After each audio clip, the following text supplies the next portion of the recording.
श्री गुरु महिमा अलेख शरण। श्री गुरु महिमा अलेख शरण। श्री गुरु महिमा अलेख शरण। महिमा वास्तु सेवा यूट्यूब चैनल तरफरु आपण मानकु स्वागत जनाई मु श्री अपर्ति महारणा वास्तुशास्त्री और ज्योतिष गणनाकारी आपण मानकु स्वागत जनाई आरंभ करने को जाउछि सत्य महिमा धर्म उपदेशामृत लिखित थिबा केतेक विषय जहाकु कि ब्रह्मलीन क्षेत्रवासी बाबा रचना करिसंती। एही विषय आरंभ करने पूर्वरु आपण मानकु मोर अनुरोध जेउ माने प्रथम करी एही चैनल को आसुचंती से माने गोटे सब्सक्राइब करी पाखरे आसुथिबा बेल आइकन को दबाई दियंतु जहाद्वारा कि आमर जेउ समय रे वीडियो अपलोड हेबो सर्वप्रथमे आपणक पाखरे पहुँची पारिबो।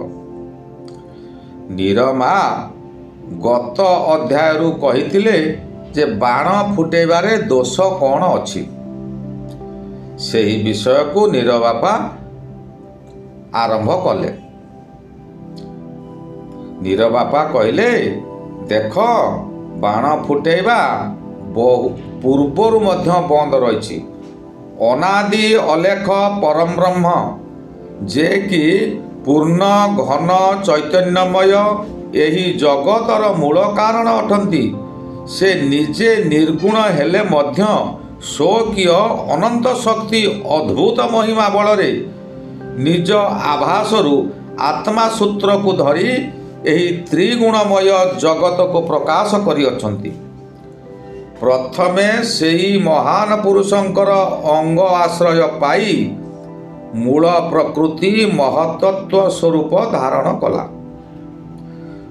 महतत्वरु सूक्ष्म तन्मात्र अर्थात शब्द स्पर्श रूप रस गंध आदि उत्पन्न हैला। एही पंच तन्मात्र को धरी क्रमे आकाश वायु तेज आप और पृथ्वी ए पंचभूत प्रकाश पाइला। उक्त पंचभूतरे जीवात्मार क्रीड़ा निमित्त पिंड और ब्रह्मांड सर्जना हला। प्रथमरे पृथ्वी औषध अर्थात तरु तृणलता गुल्म धन्यादि खाद्य रस उत्पन्न हैला। सेही खाद्य रसरु उत्पन्न रज बीर्ज सम्मिलित पंचभूत को नहीं जीवात्मा स्थूल शरीर धारण कला। उक्त धान्यादि शस्यरु अर्णरस खाई भौतिक शरीर वृद्धि प्राप्त हैला। प्रजापति ब्रह्मा प्रजा सृष्टि वृद्धि करिवा पई अनादि ब्रह्मक आदेश रे वेदरु विज्ञान सूत्र प्राप्त हेले। तत्परे ब्रह्म कर्मादि तपस्या को धरी जल वृष्टि द्वारा पृथ्वीरु औषध और अर्ण रस उत्पादन करने निमित्त घृताहुति सह यज्ञानुष्ठान मन कले।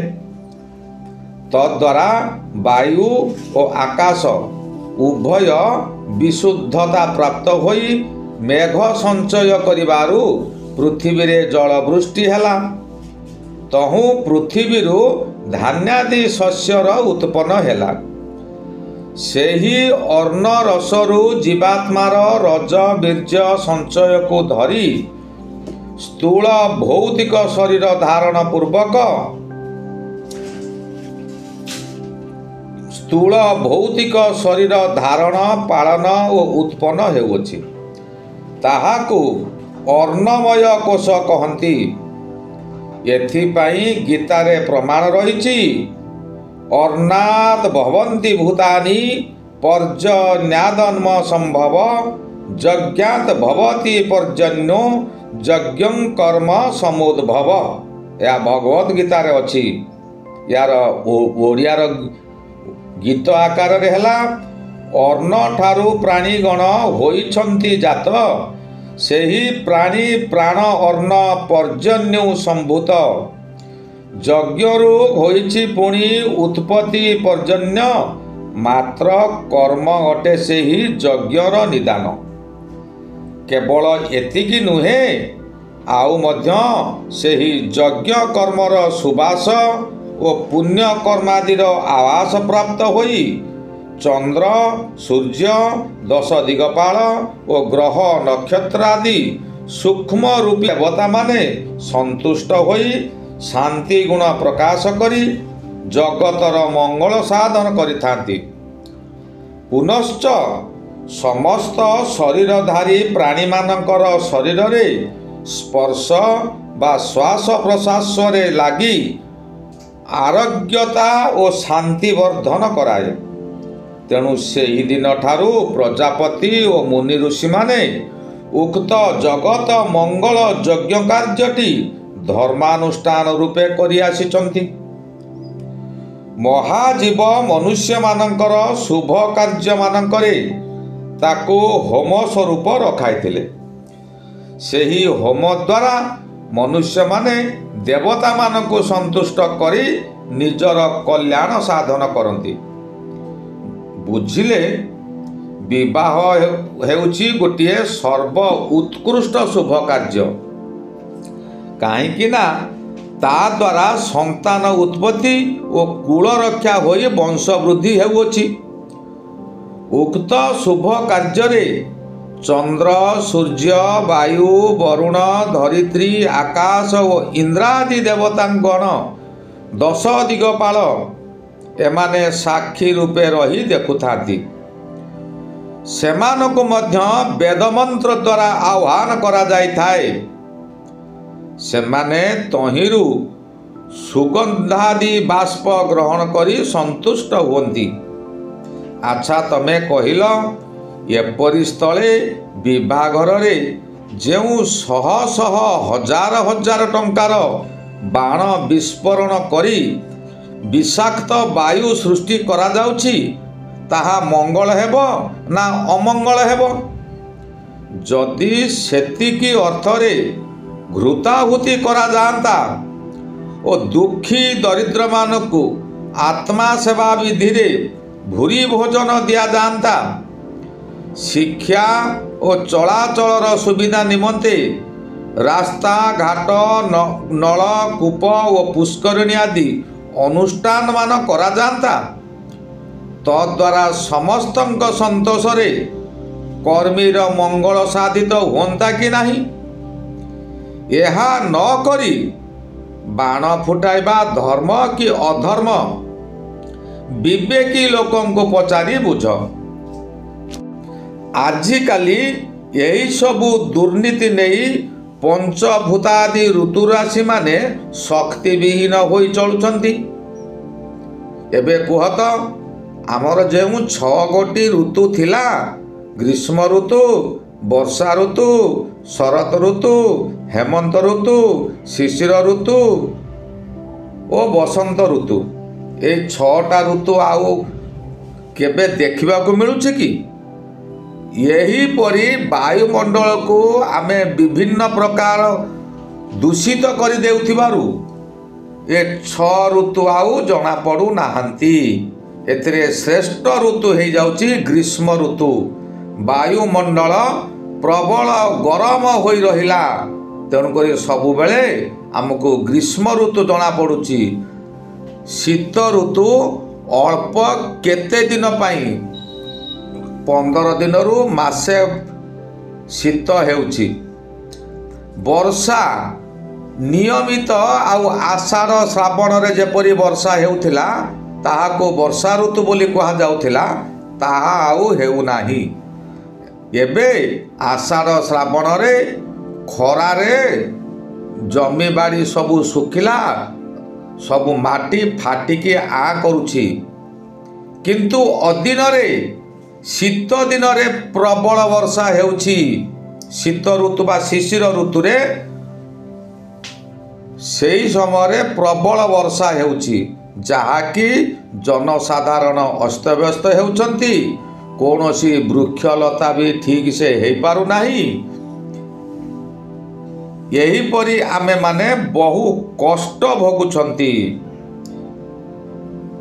ଆହୁରି ମଧ୍ୟ ଦେଖିବ, ବର୍ଷା ଏତେ ଅଧିକ ହେଉଛି ଯେ ବୈଶାଖ ଜ୍ୟେଷ୍ଠ ଗ୍ରୀଷ୍ମ ଋତୁରେ ମଧ୍ୟ ବନ୍ୟା ପ୍ଲାବିତ ହେଉଛି।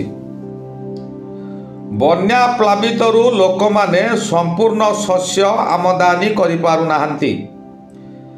ଦେଶରେ ଅଧିକ ବିଳାସ ବ୍ୟସନ ଯୋଗୁଁ ଅପବ୍ୟୟ ଓ ମନ ଚାଞ୍ଚଲ୍ୟ ବଢ଼ି ଚାଲୁଛି। ଏହି ଅଭାବଗ୍ରସ୍ତ ଅନାଟନରୁ ଲୋକମାନେ ନିଜର ସ୍ୱଭାବକୁ ହରେଇ ଧର୍ମାଧର୍ମ କିଛି ବିଚାର ନ କରି ନାନା ଅତ୍ୟାଚାର ଅନ୍ୟାଚାର କରୁଛନ୍ତି ଓ ଅଧର୍ମ କର୍ମ ଦ୍ୱାରା ଜୀବିକା ଚଳାଇ ଜୀବନ ପୋଷୁଛନ୍ତି। ଏହିଠାରେ କ୍ଷେତ୍ରବାସୀ ବାବା ନିଜ ପ୍ରତ୍ୟକ୍ଷରେ ଦେଖିଥିବା ଗୋଟିଏ ଲୋକର ଘଟଣା ବର୍ଣ୍ଣନା କରୁଛନ୍ତି। କ'ଣ ସେ ଲେଖିଲେ ନା, ଲୋକଟି ବୈଶାଖ ମାସରେ ଟଙ୍କା ଖର୍ଚ୍ଚ କରି କଳ ଦ୍ୱାରା ପାଣି ମଡ଼ାଇ 1 ଏକର ଜମିରେ ନଳିତା ବୁଣିଲା। ତତ୍ପରେ ବୈଶାଖ ମାସ ଠାରୁ ରଜ ସଂକ୍ରାନ୍ତି ପର୍ଯ୍ୟନ୍ତ ଅସହ୍ୟ ରୌଦ୍ରତାପ ସହ୍ୟ କରି ପ୍ରାଣପଣେ ସେହି ନଳିତା କିଆରିଟିକୁ ଜଗି ରଖିଲା। ଭାଦ୍ରବ ମାସରେ ମୂଲିଆଙ୍କୁ କିଛି ଟଙ୍କା ଦେଇ ଓ ନିଜେ ପରିଶ୍ରମ କରି ତହିଁରୁ 15 ମହଣ ଝୋଟ ଅମଣ କଲା। ମହଣ ପ୍ରତି 20 ଟଙ୍କା ଦରରେ ବିକ୍ରି କରି 300 ଟଙ୍କା ପାଇଲା। ଏହା ହେଉଛି ବହୁ ସମୟ ପୂର୍ବରୁ 20 ଶତାବ୍ଦୀର ମଧ୍ୟଭାଗ କଥା। 55 ମସିହାରେ, ଏଟା ହେଉଛି 55 ମସିହାର ଘଟଣା। ସେହି 55 ମସିହାରେ ହଠାତ୍ ବନ୍ୟା ଆସିଗଲା। ବନ୍ୟାରେ ଘରଟି ଭାଙ୍ଗି ଯାଇଥିବାରୁ ସେ ଖଣ୍ଡେ କୁଡ଼ିଆ କରି ରହିଥାଏ। ସେହି ଟଙ୍କାରେ, ଯେଉଁ ଝୋଟ ବିକିକି ଟଙ୍କା ଆଣିଲା, ସେହି ଟଙ୍କାରେ କାଠ ଖର୍ଦି କରି ଗୃହ ନିର୍ମାଣ କରିବାକୁ ପାଞ୍ଚ କରୁଛି। ହଠାତ୍ ଫାଲ୍ଗୁନ ମାସରେ ତା ପୁଅର ବାହାଘର ଜୁଟିଗଲା। ଆଡ଼ମ୍ବରରେ ନ କଲେ ତ ସମ୍ମାନ ରହିବ ନାହିଁ। ବାଣ ରୋଷଣୀ ହେବ, ପୁଅର ବାଜା ବାଜିବ, ଡିଜେ ବାଜିବ, ବାହାଘର ହେବ।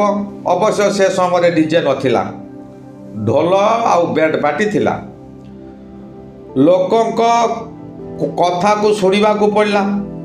ବିଭିନ୍ନ ଲୋକ ବିଭିନ୍ନ ଆୟୋଜନମାନ ବତେଇଲେ। ଇଏ ଲୋକଟି ସେହି ସେମାନଙ୍କ କଥାରେ ପଡ଼ି ଆଉ ନିଜର ସମ୍ମାନ ରଖିବାକୁ ଆଉ ନିଜର ବାହାଦୁରୀ ଦେଖାଇବାକୁ ଯେଉଁ ଝୋଟ ବିକିକି ଟଙ୍କା ରଖିଥିଲା କାଠ ଆଣି ଘର କରିବ, ସେହି ଟଙ୍କାରେ କଦମ୍ବ ଝାଡ଼ ସହ ଆଉ କିଛି ଅନ୍ୟାନ୍ୟ ବାଣ ଖର୍ଦି କରିକି ଆଣିଲା। ଘରୁ ମଧ୍ୟ କିଛି ଧାନ ଚାଉଳ ବିକ୍ରୟ କରି ବାହାଘର କାର୍ଯ୍ୟଟି ବଢ଼ାଇ ଦେଲା। ଅର୍ଥ ଅଭାବରୁ କାଠ ଖର୍ଦି କରି ନ ପାରି ମାଟି କାନ୍ଥ ଦେଇ ତା ଉପରେ ଘର ତିଆରି କଲା। ସେ ବର୍ଷ ମଧ୍ୟ ପ୍ରବଳ ବନ୍ୟା ହେବାରୁ ସେ ଘରଟି ଭାଙ୍ଗିଗଲା। କାହିଁକିନା ଖୁଣ୍ଟ ନାହିଁ, ଖାଲି ମାଟି କାନ୍ଥରେ ଘର କରାଯାଇଛି। ବର୍ଷା, ବନ୍ୟା ଓ ଖରା କାକର ସହ୍ୟ କରି ଅତି କଷ୍ଟରେ ଜୀବନକୁ ସେ ରକ୍ଷା କଲେ। ଗୋରୁ ଗାଈ ସହ ଧନ ଦ୍ରବ୍ୟ ସବୁ ଭାସିଗଲା। ସେ ସେହି ଦରିଦ୍ର ଅବସ୍ଥାରେ ପଲ୍ହା ମାରି ରହିଲେ। ଯଦି ଅନ୍ୟ ଲୋକଙ୍କର କଥାରେ ନ ପଡ଼ି ସେହି ଟଙ୍କାରେ ଯଦି କାଠ କିଣି ଘର ଖଣ୍ଡିଏ କରିଥାନ୍ତା, ତା ପୁଅ ବୋଉ କ'ଣ ପଦାରେ ପଲ୍ହା ମାରିକି ରହିଥାନ୍ତେ କି? ନା ଯେଉଁ ବାଣ ରୋଷଣୀରେ ଖର୍ଚ୍ଚ କଲେ ସେଥିରୁ ତାକୁ କିଛି ଲାଭ ମିଳିଲା କି? ସେଗୁଡ଼ା ଅଯଥାରେ ଖର୍ଚ୍ଚ କଲା। ନିଜର ସଞ୍ଚିତ ଧନ ସହିତ ଆମ ଦେଶର ଧନ ମଧ୍ୟ ନଷ୍ଟ ହୋଇଗଲା। ପୁଣି ବାୟୁମଣ୍ଡଳକୁ ଦୂଷିତ ମଧ୍ୟ କଲା।